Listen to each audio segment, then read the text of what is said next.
Assalamualaikum warahmatullahi wabarakatuh. Jumpa lagi kita dalam kuliah kualitas air atau kultur, di mana pada kesempatan kali ini kita akan bahas satu pokok bahasan parameter kualitas air. Pada pokok bahasan ini terdapat 3 subpokok bahasan.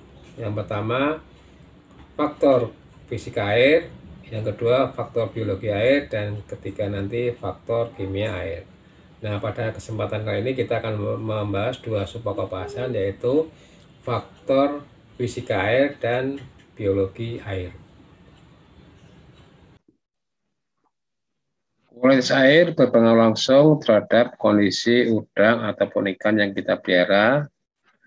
Kualitas air yang buruk dapat mengakibatkan pertumbuhan patogen atau sumber penyakit, dan juga stres pada ikan yang pada akhirnya dapat menimbulkan serangan penyakit terhadap ikan tersebut.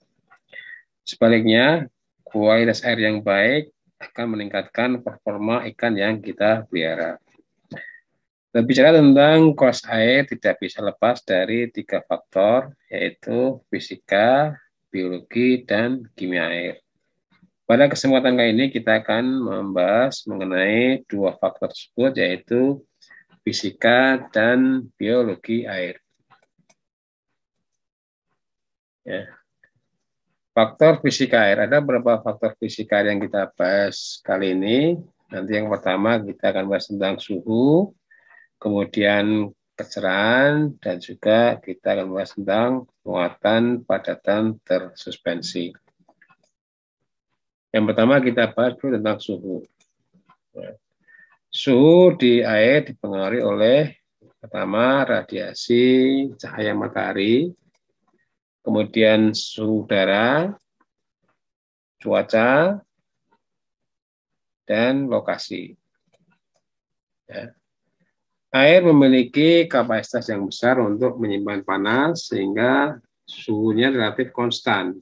Ya, jadi fluktuasinya hanya sekitar kurang lebih 2 derajat Celcius setiap harinya itu. Ya, jadi berbeda dengan udara yang bisa berubah secara drastis. Kalau suhu air ini relatif konstan. Semakin tinggi suhu, semakin kecil densitasnya. Ya. Perbedaan densitas air antara lapisan atas dan bawah menyebabkan stratifikasi. Ya. Jadi pengaruhnya terhadap proses kimia maupun dan air ini sangat besar sekali. Ya. Jadi terutama nanti hubungannya dengan ikan ya, karena ikan itu kan termasuk organisme atau hewan poikiloterm, di mana suhu tubuhnya itu dipengaruhi suhu lingkungan. Ketika suhu lingkungan turun, maka suhu ikan akan turun, suhu tubuh ikan. Begitu sebaliknya, ketika suhu air naik, maka suhu tubuh juga akan naik. Dan tentunya ini akan mempengaruhi metabolisme yang ada pada ikan itu sendiri.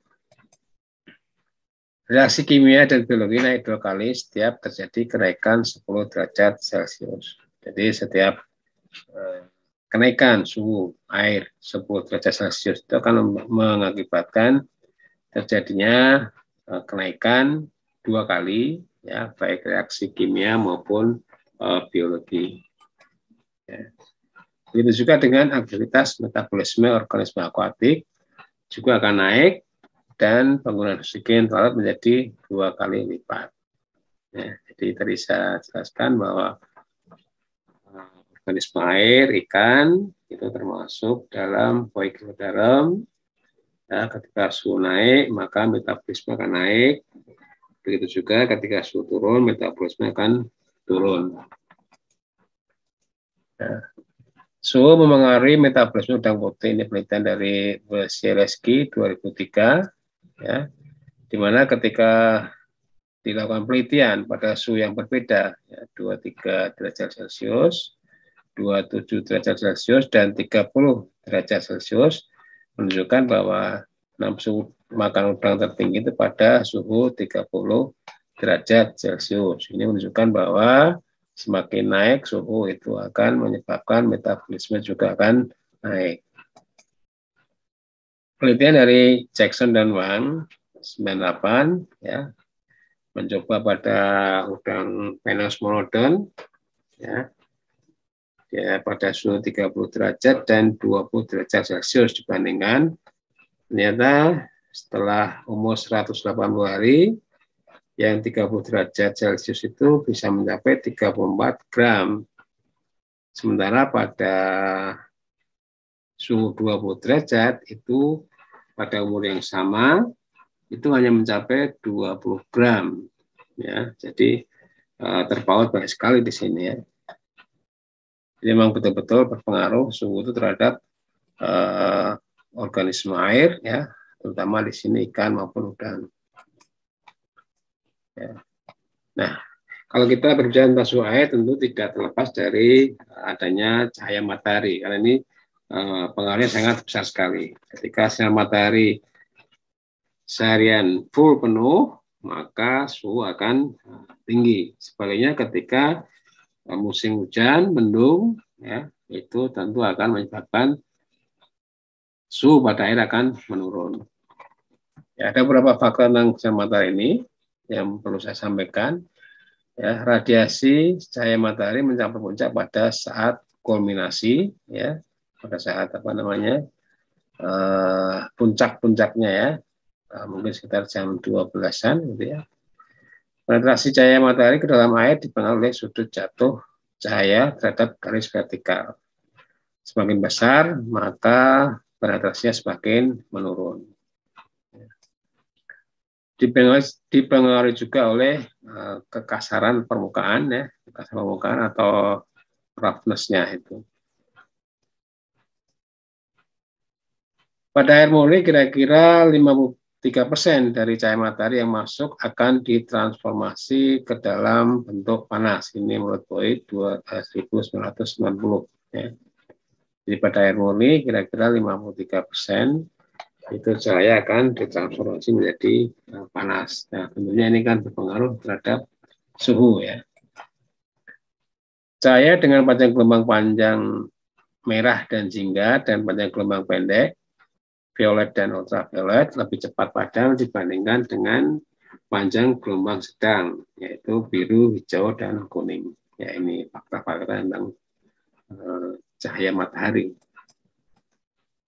Oke, turbiditas alkoholan akan menurunkan kemampuan air untuk meneruskan cahaya ke dalamnya. Jadi, sinar matahari yang masuk ke dalam perairan itu dipengaruhi juga oleh turbiditas atau kekeruhan air tersebut. Semakin keruh tentunya semakin kecil sinar matahari yang masuk ke dalam badan air. Turbiditas dan warna air disebabkan oleh koloid dari partikel lumpur, ya, organik terlarut maupun plankton. Oke. Kita dapat menghitung persentase absorpsi cahaya, ya, berdasarkan persamaan Wetzel 75. Kita lihat di sini persamaannya. PA sama dengan I0 min IZ, ya, dibagi I0 kali 100. Ya. Di mana PA ini adalah persentase absorpsi dalam persen tentunya. Kemudian I0 adalah intensitas cahaya pada permukaan. Kemudian IZ adalah intensitas cahaya pada kedalaman Z. Ya, ini kalau kita ingin mengukur persentase absorpsi cahaya matahari. Kemudian setelah kita bahas suhu, kita akan bahas tentang kecerahan, ya, kecerahan air. Ya. Kecerahan atau transparansi perairan dipengaruhi oleh bahan-bahan halus yang melayang-layang dalam air, baik berupa bahan organik seperti plankton, detritus, detritus maupun bahan organik seperti lumpur dan pasir. Ya, kecerahan. Jadi kecerahan ini merupakan salah satu variabel kelas air yang sering digunakan sebagai indikator apakah plankton yang ada di tambak atau kolam itu sudah terlalu padat, ya, atau masih kurang. Itu kita menggunakan kecerahan. Ya, sebagai gambaran kalau kita mau memelihara udang atau kita sedang memelihara udang, ya, kecerahan yang diharapkan itu berkisar antara 30 sampai 60 cm, ya, dengan menggunakan sesi dish, ya, diukur kecerahannya. Kalau kecerahannya 30 sampai 60 itu sudah termasuk standar yang diperlukan untuk udang tumbuh dengan baik. Tapi kalau dia kurang dari 30, ya, atau lebih dari 60, ini biasanya kurang optimal. Ya, ada permasalahan biasanya kalau tidak kita mengikuti ring yang standar tadi. Dalam budidaya kepadatan plankton paling besar dalam menentukan kecerahan. Ya. Jadi memang banyak penyebabnya kecerahan itu, tapi yang paling dominan adalah kepadatan dari plankton, terutama fitoplankton. Ya, fitoplankton. Nah, ini adalah sesi dish yang kita gunakan, ini biasanya diameternya sekitar 20 cm. Dibuat seperti ini ya, warnanya hitam, ini putih-putih. Nah, nanti bisa digunakan untuk, biasanya bisa menggunakan tali ataupun dengan kayu atau tongkat, ya, yang kita kasih skala, itu kita kasih ukurannya berapa senti gitu ya. Nanti dimasukkan dalam air, ketika dia sudah tidak nambah, kemudian kita tarik lagi, mulai nambah lagi, dibagi dua, itu menunjukkan kecerahan air tersebut. Ya. Kedalaman air yang dibangun oleh sinar matahari atau photic zone sekitar 2 kali nilai pengamatan dengan menggunakan sesi dish. Jadi kalau kita ukur sesi dish-nya misalnya 40 cm, ya, maka ini menunjukkan bahwa kedalaman air yang masih dibangun oleh sinar matahari itu 2 kalinya, ya, berarti 80 cm. Semakin kecil kecerahan, berarti semakin kecil pula sinar matahari masuk, ya, sampai dasar tambak. Ya, jadi kalau tambaknya itu ukuran 100 cm dalamannya, ya, 100 cm, supaya sinar matahari tembus sampai bawah, itu ya maksimal kecerahannya adalah 50 cm. 50 cm, supaya dia bisa sampai ke dalam atau ke dasar tambak. Kemudian yang ketiga, setelah suhu, kemudian kecerahan, dan yang ketiga adalah muatan padatan tersuspensi. Ini juga merupakan fisika air yang menjadi salah satu variabel yang perlu diamati dalam budidaya ikan maupun udang. Ya, berasal dari zat organik maupun anorganik, ya. Kalau komponen organik terdiri dari fitoplankton, zooplankton, bakteri, dan organisme organik lainnya. Itu dari komponen organik. Ya. Komponen anorganik terdiri dari detritus dan partikel anorganik lainnya. Oke. Berpengaruh terhadap penetrasi cahaya matahari ke dalam badan air. Ya. Jadi selain fitoplankton atau plankton, muatan pada suspensi, ya, baik anorganik maupun organik, ini berpengaruh terhadap penetrasi sinar matahari. Kemudian yang kedua, kita akan bahas tentang faktor biologi air, ya, faktor biologi air, ya. Faktor biologi air ini tentunya kita akan membahas tentang tanaman-tanaman air yang ada di dalam tambak atau kolam. Yang pertama adalah fitoplankton. Fitoplankton, ya, tumbuhan air atau algae. Kalau kita lihat di sini, ya, di dalam tambak itu ada yang makroalgae, ada juga yang mikroalgae, ya, mikroalgae. Kemudian dari mikroalgae ini ada yang dia free living mikroalgae, dia hidup bebas, ya. Ada juga yang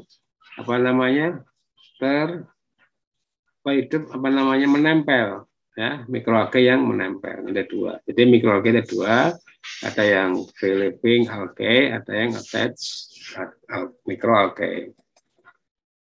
Yang free living mikroalgae ini kita sebut dengan fitoplankton, ya, yang nanti kita bahas lebih detail lagi. Sementara yang attached mikroalgae ini bisa benthic algae, periphyton, ya, epipelic, epizoic, epipsamic, ya, epiphytic dan epilitic. Ya, epipelic ini dia hidupnya di sedimen, epizoic ini hidupnya di hewan-hewan air, epiphytic ini hidupnya di tanaman, gitu ya. Bisa kita lihat di sini gambarnya, ini yang planktonid yang melalang di air. Nah, ini yang menempel di dasar, ada yang di dasar, ya, ada yang di tanaman epiphytic, ya, kemudian ada yang menempel di batuan, ya, di atas batuan epilitik, kemudian di bawah ini ada yang namanya endolitik, ya. Kalau yang di pasir itu, ya, di epipsamic, ya. Kalau yang nempel di hewan-hewan air ini disebut dengan epizoic, ya. Epizoic ini plankton atau mikroalgae, ya, baik yang planktonik, ya, free living, ataupun yang menempel yang ada di dalam ekosistem tambak ataupun kolam. Oke. Lalu apa manfaat mikroalgae? Mikroalgae ini manfaatnya sangat besar sekali, ya. Kita lebih banyak ke mikroalgae, ya, karena kalau makro itu ditambak jarang, ya. Tapi yang adalah mikroalgae. Apa manfaat dari mikroalgae ini? Ya. Pertama, dia sebagai sumber oksigen terlarut atau dissolved oksigen, ya, sebagai sumber oksigen terlarut. Yang kedua sebagai shading, ya, shading itu sebagai peneduh, ya, dari sinar matahari, ya. Nah, ini sangat diperlukan sekali, biasanya terutama untuk budidaya udang. Nah, karena kalau udang itu sinar matahari bisa langsung ke dasar tambak, udangnya akan menjadi stres, ya. Ini perlu adanya setting, ya, fitoplankton di sini manfaat. Kemudian yang berikutnya sebagai sumber makanan alami, ya, alami, ya. Ini penting sekali, terutama untuk benih ikan maupun benih udang, ya, yang sering berperan sangat besar di tambak udang, ya. Ketika benih yang kita tebar, benur yang kita tebar itu kan biasanya dia memakan pakan alami di hatchery-nya. Ketika dia ditebar di tambak, tentunya dia masih akan mencari makan alaminya, ya, sehingga makan alami di tambak, ya, baik nanti dalam bentuk mikroalgae, ya, plankton, fitoplankton maupun zooplankton sangat penting bagi udang, ya, benih udang atau PL udang, ya. Kemudian juga sebagai indikator kualitas air, ya. Jadi kalau planktonnya bagus, ini mengindikasikan bahwa kualitas airnya masih bagus. Tapi kalau dari indikasi planktonnya kurang baik, ya, baik jenis maupun jumlahnya kurang bagus, kurang cocok, ini mengindikasikan bahwa tambak tersebut kualitas airnya kurang bagus. Ini ada beberapa jenis mikroalgae yang bermanfaat bagi ikan laut udang, ya. Ada yang terutama di kelas Corophyceae dan juga kelas Diatom atau Basilarophyceae. Ini ada Squetonoma sp ini dari Diatom, ya. Ini ada Cosmodiscus di Diatom juga.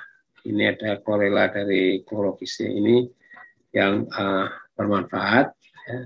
Biasanya kalau airnya coklat itu, coklat ini ada coklat kehijuan itu biasanya di Sclerotinia. Tapi kalau airnya hijau, terutama hijau pupus, ya, itu biasanya didominasi oleh chlorella. Ya. Jadi kalau diatom ya, diatom itu biasanya warnanya agak coklat. Terus kemudian juga coklat agak kehijauan gitu ya. Ya. Kemudian ada beberapa mikroalga yang berbahaya juga di dalam tambang udang itu, yang seharusnya ya kita batasi pertumbuhannya. Ya. Misalnya dari kelas Cyanophyceae itu yang menyebabkan munculnya blue green algae atau BGA. Ya, seperti kita lihat di sini, contohnya Oscillatoria. Ya, ini warnanya hijau, tapi hijaunya hijau metalik gitu ya.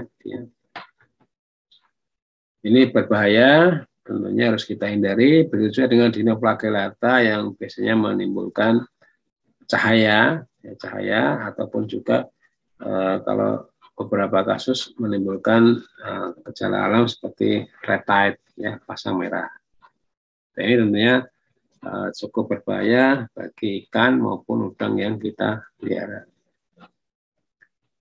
Nah, kemudian selain fitoplankton, kita juga akan membahas tentang zooplankton. Ya, ini tidak kalah pentingnya dalam budaya ikan maupun udang karena ini berkaitan dengan pakan alami.